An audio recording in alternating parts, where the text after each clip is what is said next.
Good morning, everyone. I'm Shay, as Fane just mentioned. I just also want to mention that we've got a couple of people kind of facing the sides of the room. Please feel free to adjust your chairs. I'd hate for you to leave with a sore neck or anything like that. We are here all day, so make yourselves comfortable, and I'll get started. Cool. So, let's start at, I guess, the easier end of the scale.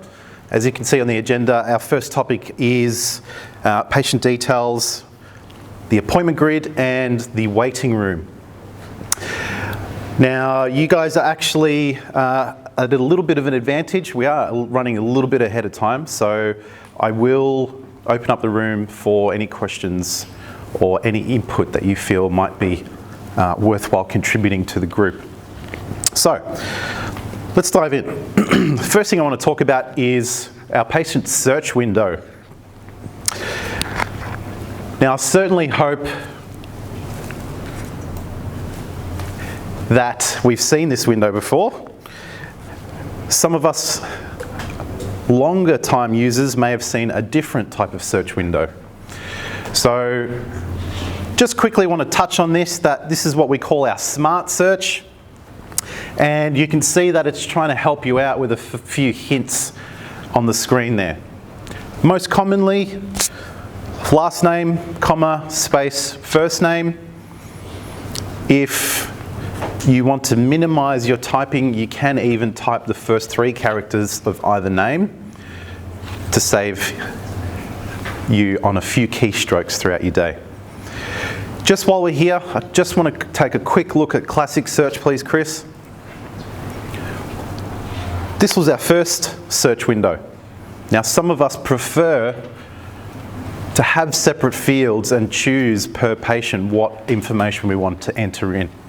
Sometimes it might be the name information, could be a phone number, could be a date of birth. So just keep that in mind. On the smart search, that one field that we have up the top there, you could use for any bit of criteria there, as Chris is demonstrating now for us. Great. We're not actually going to search for a patient. We'd like to take you through the patient details window. So Chris, if you could, click on the new button down the bottom, and let's break down this patient details window. I'm going to start on the left-hand side. Family name and given name. Quite straightforward. If they do indeed have a preferred name, you can enter that in. The former button just to the right of preferred name is currently greyed out. In the event that there is a name change, if your patient gets married or something like that, you can simply replace the name and that former button will become active. And clicking on former will reveal the former patient's name. Yeah? We have the title, we've got the gender, date of birth, age, nothing too complex. Then we move on to the address field. And in our address field, obviously we can put in an address, but also from time to time we change addresses. So you can see in the little menu there on home, again, if we replace this address, the previous address automatically moves into previous. As you can see, we've also got a mailing option. Some patients have a separate mailing address. If they've got a PO box, for example, you could enter that in there as well. So, as you can see so far, guys, I'm really going into detail because in the moment with your patients at the desk, you might not have the presence of mind or the composure to actually click and explore things. So hopefully I can point out a couple of things that you're not aware of. With the suburb, you notice Chris hasn't entered a suburb in yet. Let's pop in a suburb. G, I think it's Geelong. What the heck is the postcode for Geelong? I have no idea. Lucky for me, Zedmed's on board. trying to help me out, I can press F3 on my keyboard to reveal my postcode selector. And because we've been a bit vague with just GEE, it's finding all instances of suburbs with GEE. I can go in there and I can pick out the correct suburb and also apply its appropriate postcode and its accurate postcode. You can choose a default branch. We also have the mobile number, probably the most common contact method nowadays. Doesn't mean everyone's got a mobile number. There are a few of us around that don't have mobile numbers. So just like our home menu, we also have a mobile or a phone menu rather. And as you can see, we've got 3 different types of numbers that we can choose from, as well as an email address.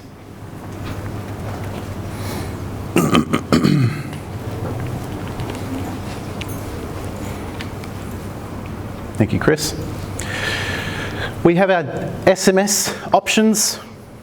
In the instance that your patients don't want any communication via SMS, you can enable Do Not Send SMS. We've got the usual doctor, if you want to set that, if you have multiple doctors at your practice. And we get to our card details. We've got Medicare, Veteran Affairs, healthcare cards, our pension status, as well as ATSI, Aboriginal and Torres Strait Islander. Over to the right-hand side, we have our file number, so our patient file number, which is currently blank. That's okay, we're about to save our patient's details and create a new record, and we'll see that pop up in a moment. We have the hospital UR number. You can enter that in, it's kind of handy for cross-referencing if needed. We've got the usual branch. I've set Brisbane as my specialist clinic for today.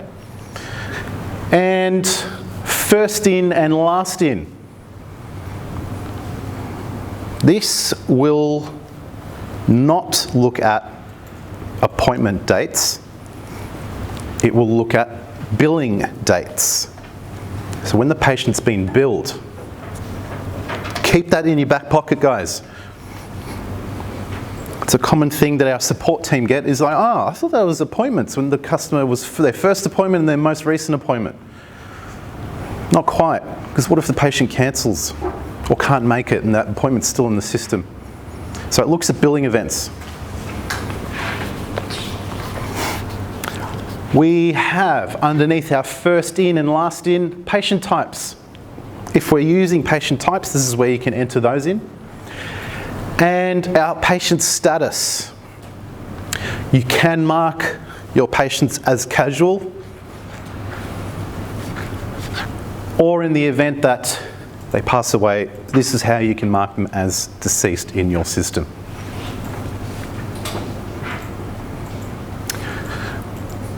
Family links. For those patients that you're seeing that are under 13, I believe, they'll need to have a payer. So mum or dad can be set in the system as the payer. We can also, with family links and payer, sorry, I'm getting confused. With the family links, whoever we set, all their payment details get moved across. So Medicare card details, things like that. With the payers, thank you, Chris, if we can click on add, it will need to save our record first.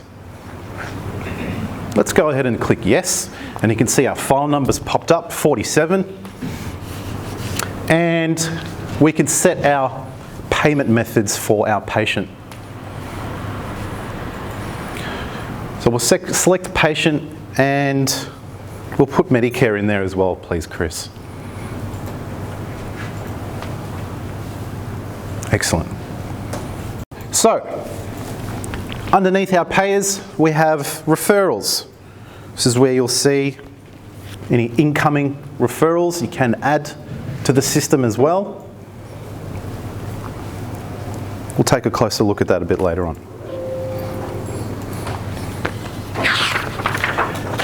And lastly, on the right-hand side, other contacts, next of kin, emergency contacts, and you can see we have our familiar phone menus there that we've seen a couple times today already. Down the bottom of the screen, it is a bit truncated. We have alerts. The reason it's truncated is I've just zoomed in a bit so you guys can see on the screen there. On your computers at home, you'll have a nice text box down the bottom there, which you can put in short, sharp messages that you feel is appropriate to communicate.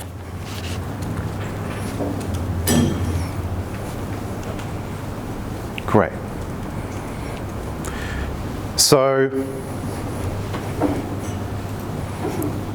that's our patient details. Now there's a couple of other areas I'd like to focus on as well. Is we have some buttons down the bottom. I want to talk about the delete button. If there is no clinical data or any billing data, and you've got a mistaken entry in here, and you feel, you know what, I just want to start again, you can click delete. As soon as there's data applied to this patient's name by clinical or billing data, you won't be able to delete that file. So keep that in mind for your receptionist. Yes, you can delete if the criteria is correct and you're meeting all those two requirements. We have print, which will literally just print out this window here. We've got online PV and DVA PV for online patient verification to verify if their details are correct. We have a find button, self-explanatory.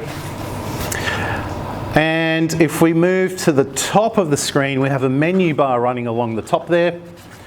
And we've probably seen the account inquiry and the bill. We'll be taking a look at those later on today as well. A nice quick way to jump into clinical. We've got clinical information up there. If you need to quickly view something. Again, this coincides with your roles and the access that you have available to you within Zedmed.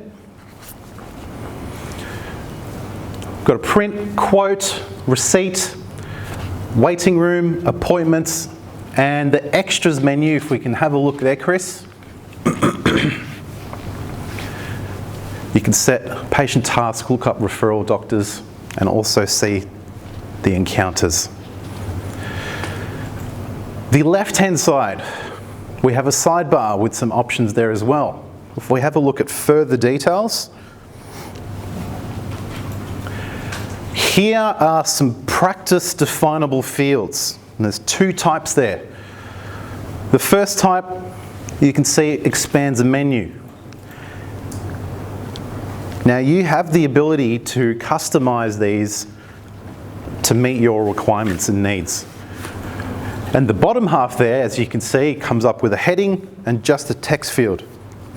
That's kind of suggesting that it's a one response answer. There's no real, what am I trying to say? It's not a one, there's a one response answer, but there's not a set of options that you can choose from.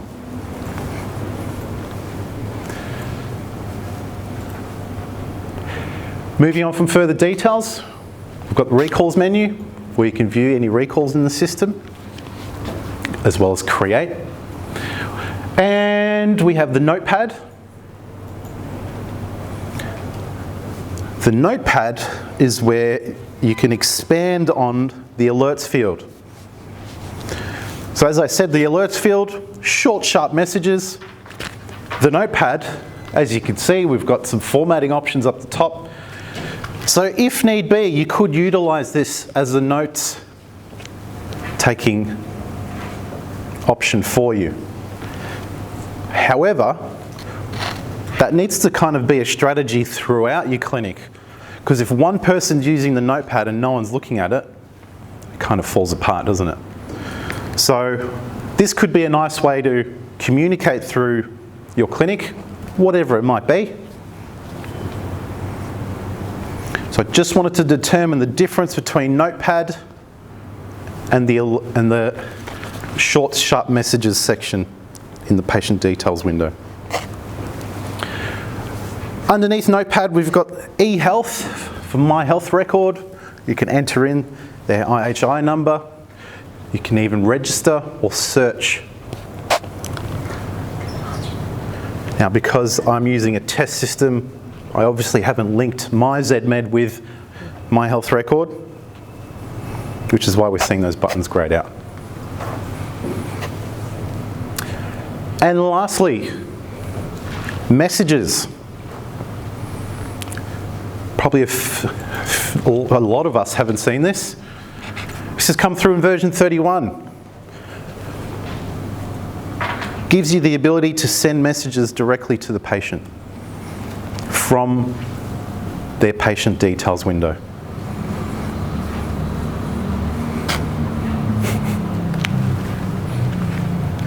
So that's our patient details window.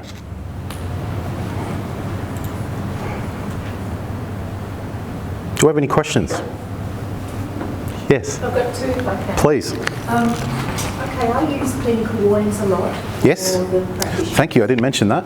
And I just want to make a point about it. There's no capacity to bold, to do anything with the text in that. Mm-hmm. And then when the doctor wave opens it up, all the doctor sees is, well, it has an alert saying there is a clinical alert. Yes. But then Which most doctors just... Yep, without even looking at it. Is there any capacity to bring that alert up on the screen that actually means they see it? Because I know they're not looking. So that's my first question. Thank you. You might have noticed I started smiling as soon as you mentioned clinical warnings. Yes, common feedback. We did this training seminar late last year in Adelaide as well, and it was the first thing that came up as well. So I know that feedback's been passed on to Nat, and I believe it's on the to-do list to make that a bit more prominent. To give you a bit of context, Chris, can you click on clinical warnings?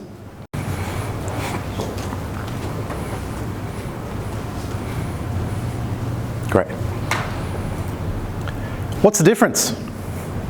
Can anyone notice? Yes. I've got this tiny little triangle in there to say, look at me, I need to tell you something. Yes, thank you for your feedback. I also agree. It's not really jumping out at you, right? And there could be some super important info in there that the doctor needs to see before saying, hello, how you going, Jack Nickel? Leave that with us. Yeah, we're working on it. Thank you. Get something else? And, my second one is around the alerts. We use the alerts a lot. Mm-hmm. And we have to go into Notepad. We basically cut and paste the old alerts and move them into Notepad, and then we make a note that Notepad has the older alerts, because we need to keep all alerts. Mm-hmm. So just have a record of what's been going on with the patient. Sure. There's no other way of alerting that a notepad has been written. There's something in Notepad. So there's... Not currently. I agree with that. That would be a good function. Just even if you put a little dot beside it, just to say something was in Notepad. Good feedback.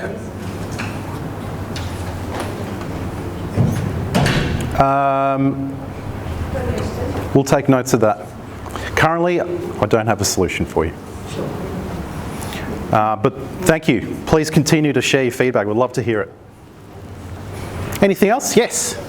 Quickly, your file number, Yep. the way my computer is set up is the first three letters of the surname, first letter of the first name, and then it's supposed to be the year of birth, 4758, which we refer to a lot. With all your new updates, there's a glitch and I only see one number. I have asked for that to be fixed. Is that something you guys are interested in, or am I being losing it? Fine might be able to help with this one. So with the file number, Yeah. our system is set up first three digits of the surname, first letter of the first name, and then the year. If I put first to the year, then it should be like I'll give it to the three changes. On the three test name. After two digits of the year is here. Is that something you guys can They do? did some work around it. But it's not even briefcase. When you're creating the file. Do you remember your sign? No, creating the local.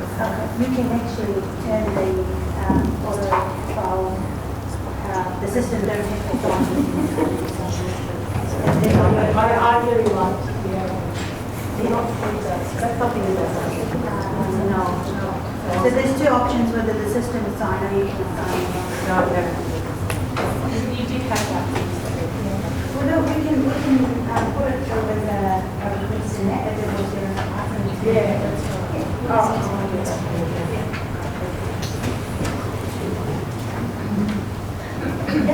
Anything else? Question? I'd just like to know that all these years I work in a surgical practice.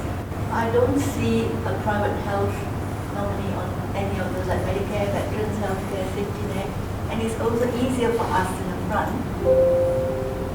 And having to go through all that, but we're also working as an outpatient and an inpatient. So when the patient comes in, they have the consultant needs to discuss where they want to throughput this patient. If they don't have insurance, they go somewhere else. If they have insurance, they go to St. John Monash or somewhere else. It's been all these years, but I don't see it very little. And if you ask us to put 3 more steps at the front desk, it's so difficult. If it's up there for us, we can just throughput straight away. And these days, it's also going global, that a lot of private health funds are also funding overseas patients for operation here. It might become like a Thailand, I'm not sure, but it'd be good if it can be just straight on there. And we at the front desk, as you know, we're always the front line. It's so quickly. Yes. So we say, oh yes, this is just do a code. Is there something like that where you can specify? I don't use that fund straight away because sometimes you might do third parties for the patient themselves and the outpatient. Okay, so you would like it, like it's visible when you Yes, have it? like you have this patient status. If they got pension card, it's not enough to get card. And safety net, I'm not sure how that works with us. Yeah, I think that's more on Medicare's end, the safety net. No, you don't have to fill that in. But I think the way the system is set up is that a payer will have one health fund. Patients, the payer Yeah, is the patient themselves. But Yes. once they have an operation, yeah, a surgical one, then they become the third party. I will physically have to go in there. have to change it. Change it out. But then if someone has not put it down in my practice, the alert that they got Bupa or Medibank, I'm lost. Because there's no way I can find where the actual third party is. Don't you have I don't know access if to the they have hospital that. system? Yeah. What about putting it in further details? Have we put on some further details? And this is another step. So in the health funds I there know. and the patient number there. So do you do it as soon as they come in? Yeah. Yeah. Yeah, as soon as they come in. What do you think? And it will not be flagged up until later. Just comes on the system We like hardly that. use the private health in our consulting rooms at the moment. You know, like books of operation. On the registration form. We get them to fill in there. Yeah. And then we put it in that folder details. But it where wouldn't it's- come out if it wouldn't come out if the payer is. No, you've got to drop down as a payer there and Yeah, and then you then can change payer it. to This is still good. But you then know the details of it.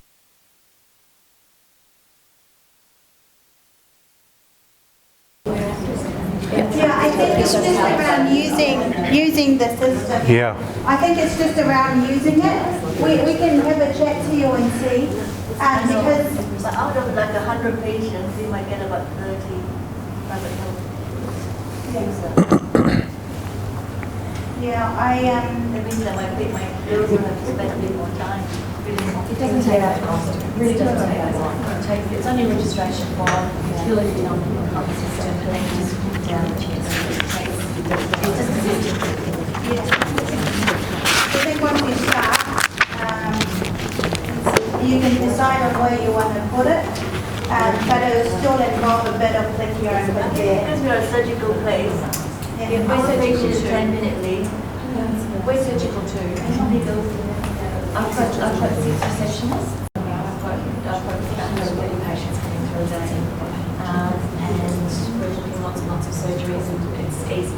Can you go into appointments for me? Does any clinic use the surgical procedure one in the front? Any feedback around that, or? I know the one feedback we got from South Australia was the fund is not, you have to actually add a payer for the fund to show up. Anything else? The only issue I was having is when you're selecting the actual procedure itself. Yeah. Because we have a lot of community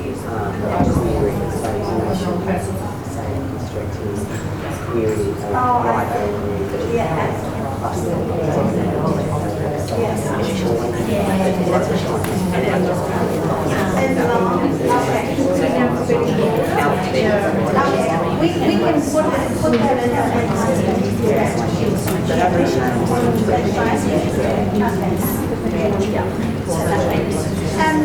any other questions around?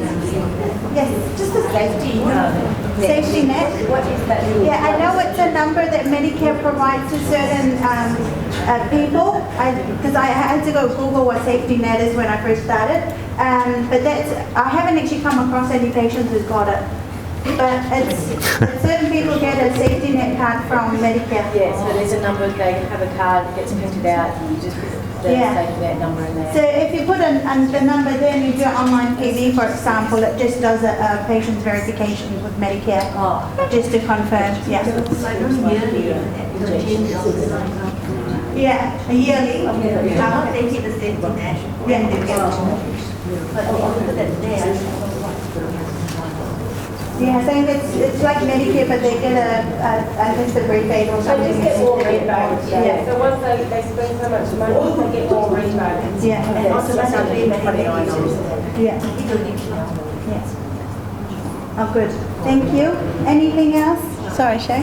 Sorry, Yes. just a good chance to, I just want to know about recalls. If the patient's due to come back in 3 months and they cancel an appointment, Yes. how do you make a note that you've got to be in touch with them in 3 months or something?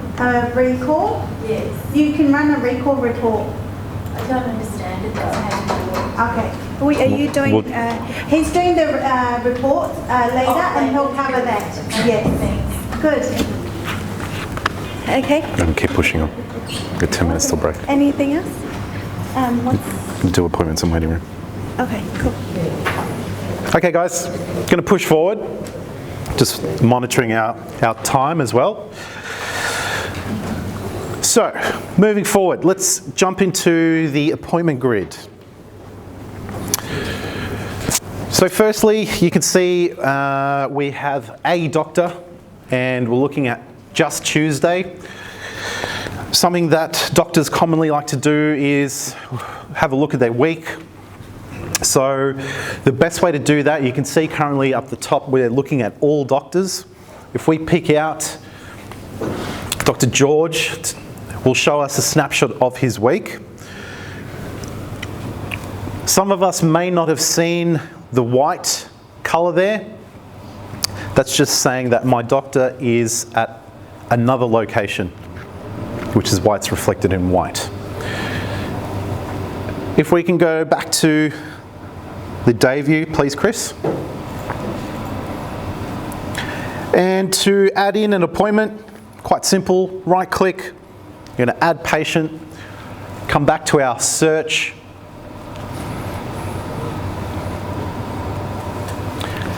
And we eventually will get to our appointment details.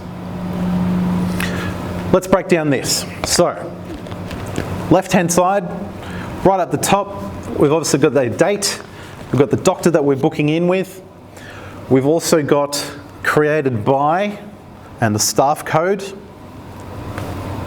and the date and time as well. We have our start time, our duration and end time. Now this will be dictated by the type. So the type is our appointment types, which have or may not have different durations. So you can, if you're really observant, on the go, choose your appointment type, and you've got a quick visual confirmation on the left-hand side to say that my start time is 9 o'clock, it is for 15 minutes, and it's going to finish at 9:15. We have a notes section.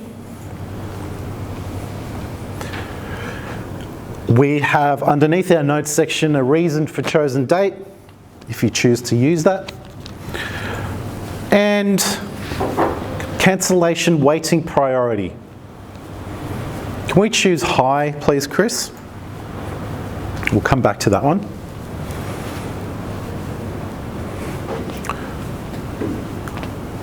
We have also, excuse me, hide notes.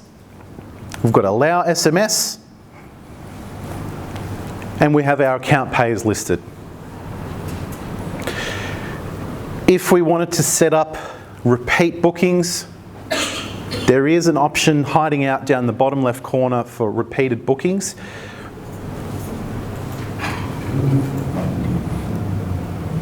And as you can see by ticking that, it will ask you how often and for how long.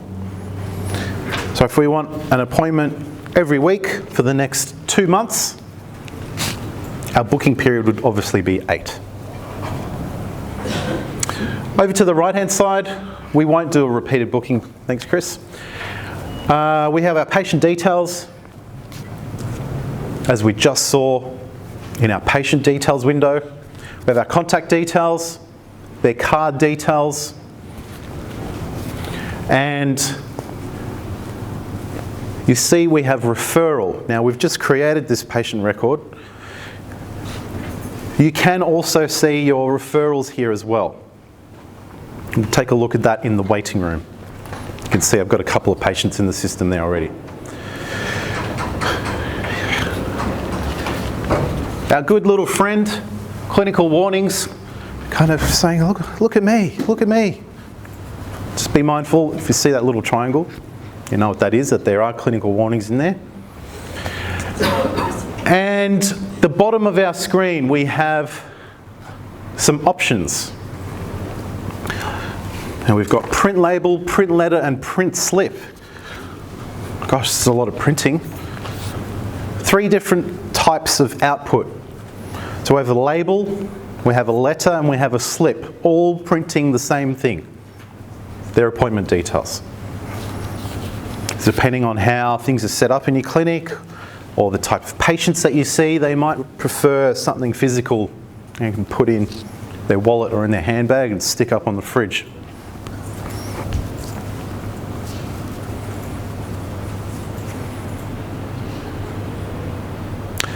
So that's our appointment details window. I'm going to click close to lock that in, and you can see we've just booked in our patient there.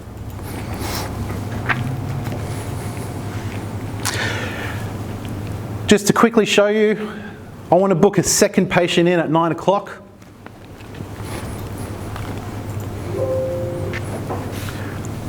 And it's letting us know, well, hang on, there's already an appointment here. Are you sure you want to book in another appointment in the one time slot? Yes, I am. Let's search for a patient. We'll book them in. I just want to point out what that looks like in the appointment grid.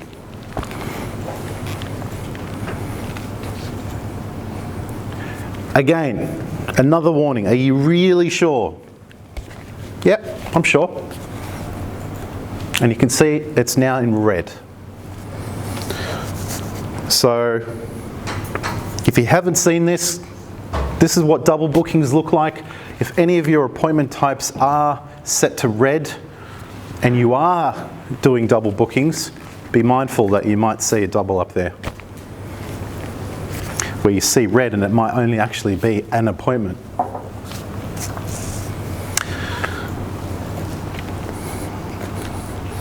As it turns out,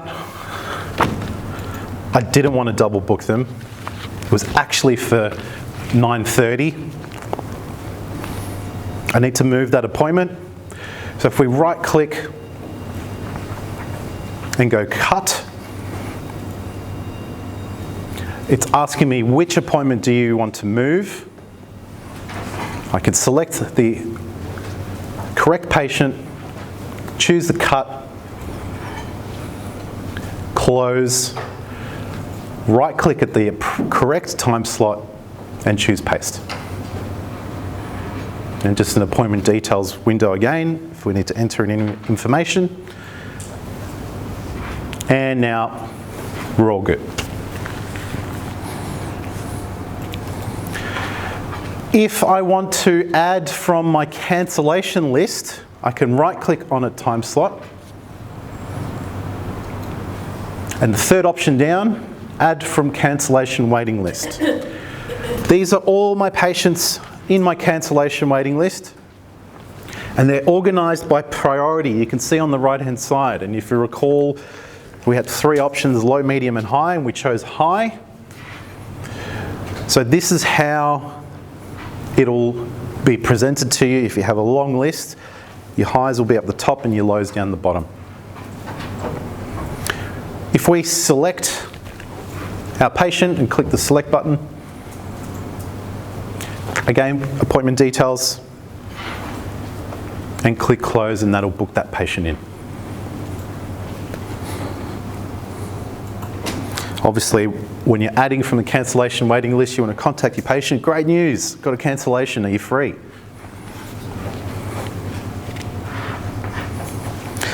If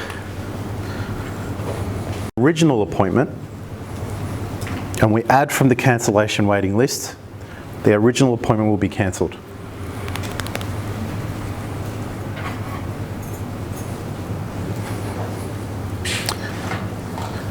So that's how we add our patients in.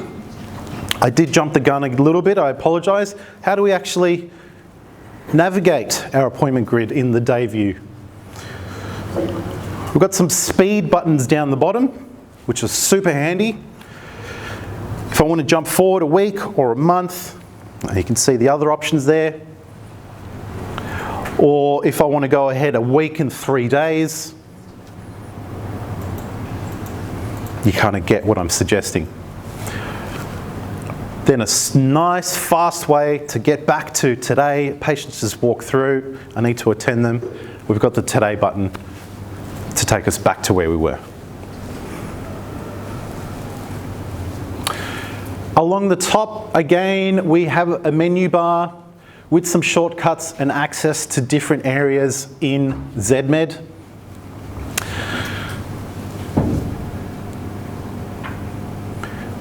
What we're about to jump into is the waiting room.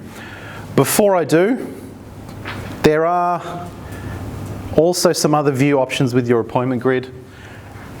Depending on the size of screen that you're using at your clinic, or you might have various sizes, there is a zoom in and zoom out, as well as appointment and full day.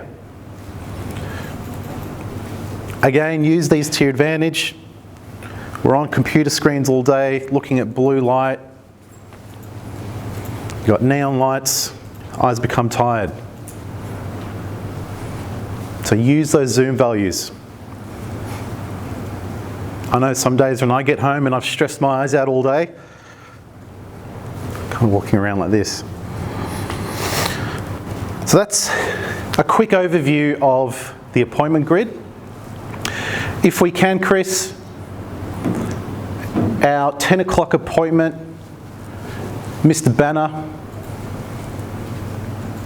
I'd like to attend Mr. Banner. Halfway down, you can see we have attend. Or for those that are a little bit more savvy, F7 on the keyboard will allow you 2 methods to attend.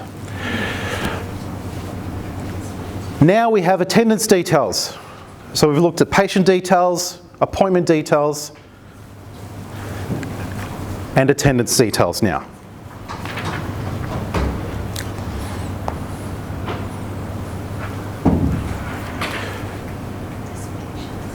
So, we have referrals. I touched on this before. This is where you can see a referral that's linked with your patient. If it's appropriate, obviously we want to link that and make sure it's there before we attend them.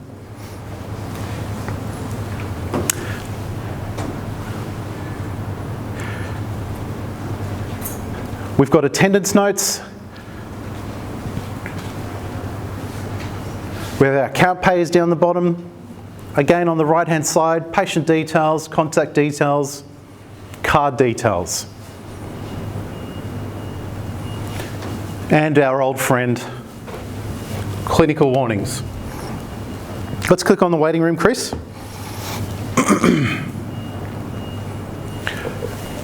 Here is our waiting room. So, patient alerts would be front of house. You can see on the right-hand side.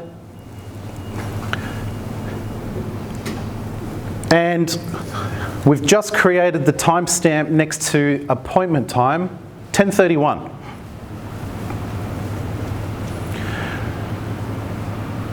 If your doctors are using the waiting room in clinical, when they start their encounter, it'll create the admit timestamp.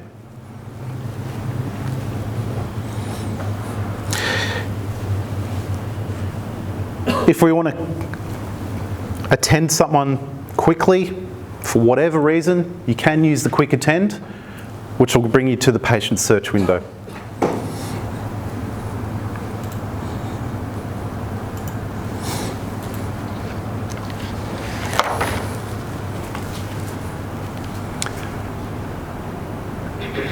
The default view for the waiting room on the right-hand side, you can see, is set to not build.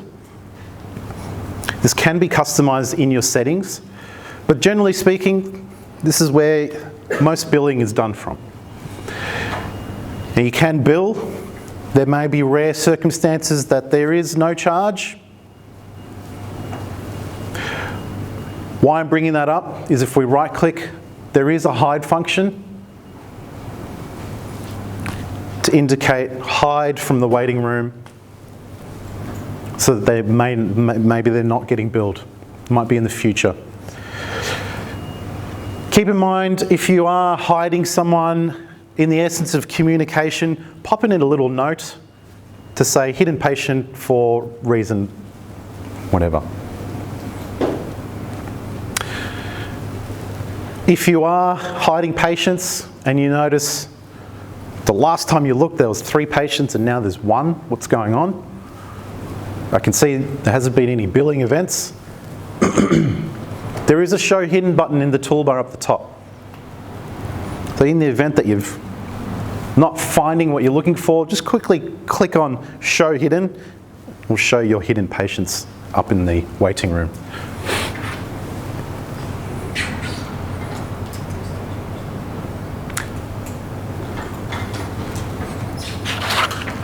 So that's appointments and waiting room.